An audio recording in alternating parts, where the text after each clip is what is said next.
Well, it's been a wonderful week in China, both in Shanghai and in Hangzhou. We have done many cases. We have an excellent meeting with international faculty and also Chinese experts. There's over 60 cases, live stream, with over 300,000 hit. This is incredible. We never see that in North America or in Europe.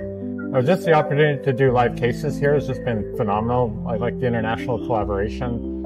I found the teams at the hospital are just top notch. It's just, you walk into the OR and they know exactly what we need. Wow, that's phenomenal. That's excellent. What do you think, Danny? No, I'm very impressed. The sheer scale and size and expertise is quite phenomenal. As you said, 300 hits you don't see that anywhere else except here in China.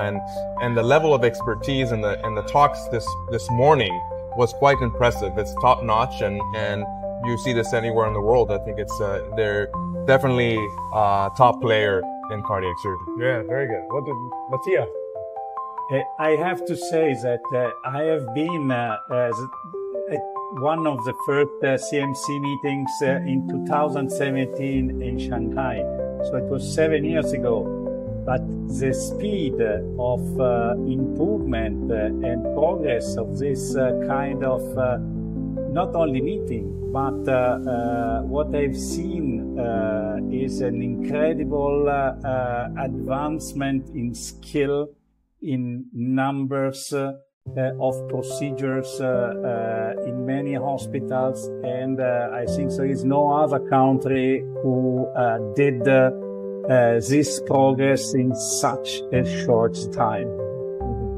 Yeah, let's say that most probably I am the less impressed because I live in China and since the last 8 years, and I have to say that all the meetings in this country have this high level of standard of quality. Yeah. So they are very well participated, a lot of people, a lot of sharing of knowledge. And I have to share what Mattia said. China is moving very, very fast. If I compare the situation I found in 2016, I see that the quality of the average cardiac surgeon has dramatically improved during this very short time frame. Excellent. So, So one of the things that we all talk about of collaboration and spread networking through the global scene. Our society, ISMICS, the International Society for Cardiothoracic Surgery, is trying to actually promote the essence of giving the patient the least amount of pain, do the least amount of harm, and give them the best benefit. I think that's our mission. And I think in China, I think we have achieved, a great degree of it. yeah, sure. I would say also along that end, it's not just providing the most minimally invasive procedure, but it's also providing the safest procedure so that if the patient comes from far away, they can be in and out of the hospital in a few days potentially, go home, reintegrate into their family, their jobs. Maybe they come from a rural area, they need to be back farming. They can do this immediately with the minimal downtime. Oh, absolutely correct. I think that improving the quality and also the need to return to their normal life, I think is one of the key things that we try to achieve. And Danny, I think you're using now robots a lot of times, and as part of your tool to even achieve that goal even faster. And I think that is, as you're all saying, and as we saw today in the conference, that is our goal. It's not just cosmetic. It's not small incision. It's early discharge, early return to work, early return to normal life. And then robotics, is one of the missions in ISMICS as well, in terms of promoting it. And you start seeing that in China, not only that the interest in it and starting to develop it, but also developing their own systems and trying to be part of this international community. I think that is where, as you said, ISMICS and meetings like this, the CMC meetings helps bring everyone together, to collaborate and further push this field. One of the other things that I noticed is not just the medical care the level of it has raised for the last 20 years. I've been coming to China to visit and seen that have changed tremendously. The second is that with the exchange of knowledge, that actually sparked a lot of Chinese innovation. I talk about novel innovation in the treatment of cardiovascular disease, and there's a lot of examples of it. And actually, you work here, and can you just give me a couple examples of it? No, absolutely. They are moving very, very fast in every single aspect of cardiac surgery, I would say. And what I would suggest to improve further the results of these important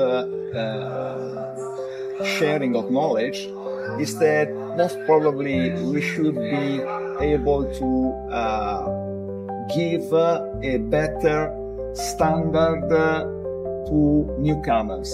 I mean, new cardiac surgeons, young cardiac surgeons should be formally trained in minimal invasive cardiac surgery. So, from a certain point of view, I would suggest to have a formal teaching in all the aspects of minimal invasive cardiac surgery in order to standardize the procedure and in this way improve further the results. Excellent. You know, Anson, one thing I've seen as well is that the hospitals here are very large, and so you can, in a very short period of time, have a very high volume of patients. You know, there's 10,000 cases or more, 20,000 cases done a year. So in order to train a large number of surgeons, there's a large number of patients, so that the young surgeons coming through that get exposed to these high-end techniques, the minimally invasive techniques all across the board, have a good opportunity for training and to take that to the next level. That's right, yeah. It's really a spark for innovation as well. If they could come up with an idea and test it and have an answer very quickly. So anytime they have, even if it's a small idea, but requires a lot of numbers or a lot of time to test anywhere else in the world, it could be tested very rapidly here. Is it going in the right direction? If yes, we could pursue it. If no, they could move on to the next idea. So I think the sheer scale they have helps them with innovation. Right. So that comes to the next part of it is also that about research. You know, we quite frequently are not hearing a lot of research or evidence come out from China, but I think that's changing. There's now a lot more physicians, clinicians, and scientists are submitting their work to the mainstream journals. So now, we are learning a lot more about what they're doing here, the great work they're doing here. Regarding learning, so we are invited here as guests, but moreover as specialists. We are asked to bring our knowledge here, but every time I come, I learn something interesting. I learn something that I'm bringing back. So in future, probably we need to invite people to Europe or to US instead of being invited, so that we can share more and bring the knowledge from China even to other countries. And I think, according to what was said before, that having here in China huge numbers, if we could organize a multi-center randomized controlled trial involving this new center in China, we could try to show very rapidly if the efficacy of minimal invasive procedure, having not only let's say the good results proposed by experts, but also a scientific evidence-based results. So in this way, we could push even further the application of minimal invasive procedure, because we have scientific results speaking for us. Excellent. Well, it's been a great meeting. It's going to continue for another day here in Hangzhou. I hope we all going to enjoy this meeting for the next 24 hours. And again, we would love, as EastMix, on behalf of EastMix, we love to come back and have a joint session at the CMC 2025. And also that I would like to invite all of you to come to the EastMix meeting in Istanbul in end of May. We will all look forward to seeing you there. Thank you. Thank you. Have a great meeting.